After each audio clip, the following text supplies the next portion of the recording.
At the end of the year 432, the imperial palace at Ravenna is dark and cold. One hears the sound of the wind blowing in short bursts.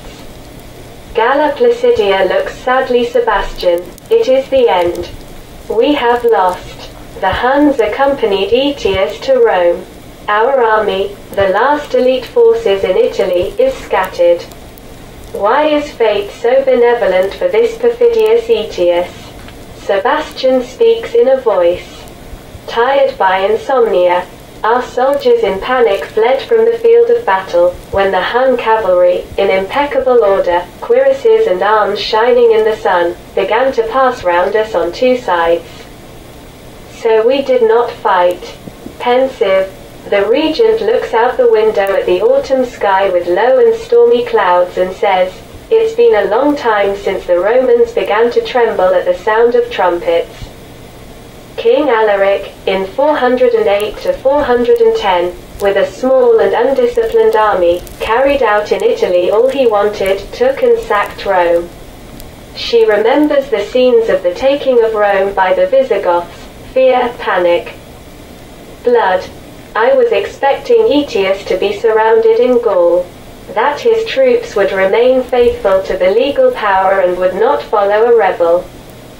That the Huns would not dare to help an insurgent declared out of the law.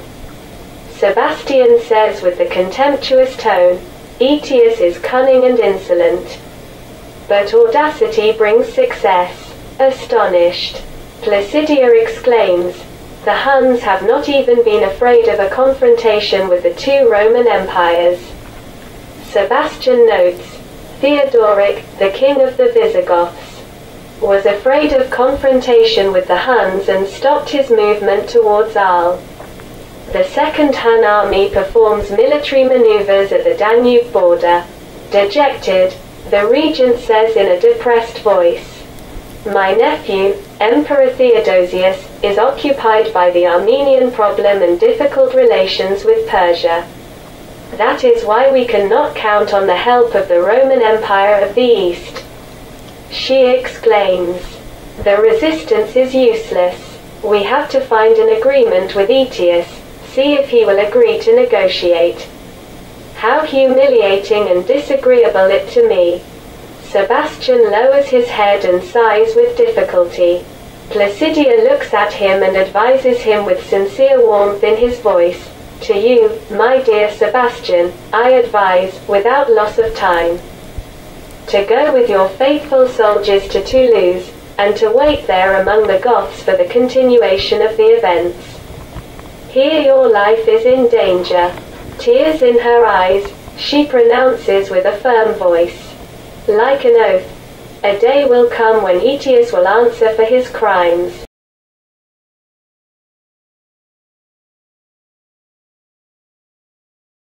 A few weeks later, Galla Placidia explains to her children, "I invited Salvian today, an officer who is faithful to us.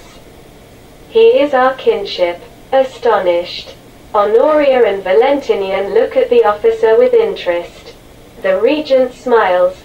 "Salvian is related to your father. His close relatives died in 410. That is why he does not know his family well. His relationship with Constance was attested by your father, himself, when Salvian served under his command. But do not talk it to anyone. It will thus be able to act for you more easily by these complex times." His face looks serious. "I am obliged to appoint Aetius, commander-in-chief of the whole army of our empire and patricius. He got everything he wanted and became the master of the empire. Now, one can expect everything from him." Alarmed, Salvian watches Valentinian III, who is only a teenager of 13. Will he have the cruel destiny of Valentinian II, killed by Arbogast, his cruel and authoritarian mentor? Placidia continues, looking anxiously at her children. "That is why I shall live chiefly at Constantinople, and will follow attentively the actions of Aetius, and in case of danger I shall incite the Emperor Theodosius, my nephew, to come and assist you."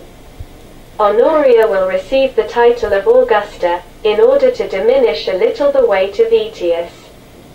The regent turns to Salvian. I think it will reduce the likelihood of an Aetius attack on the life of the Emperor Valentinian. In any case, Salvian, I rely heavily on your vigilance, your courage and your fidelity. Continue your friendship with Mark and the other officers of Aetius's entourage, with the Huns commanders. Do not lose your ties with Orestes. In 3 years, Valentinian will put on his virile gown and then we will begin to prudently limit the power of Aetius. In the meantime, it must be borne.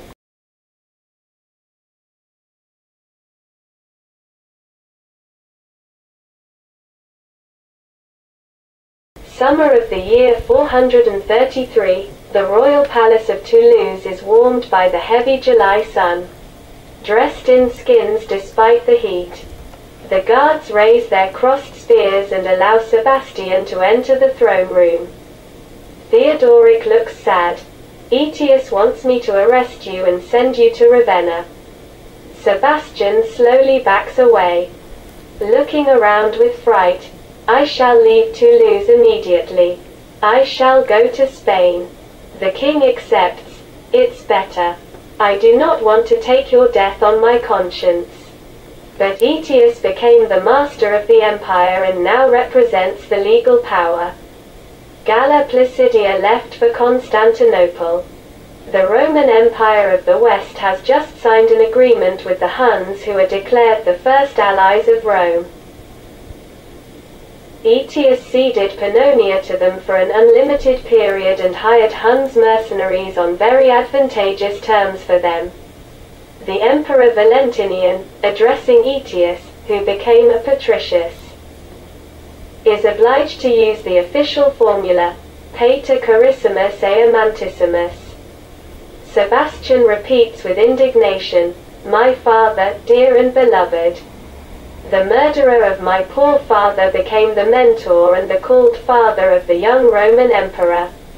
If he pursues me in Spain, I will take refuge with the Vandals. I do not see any other solution.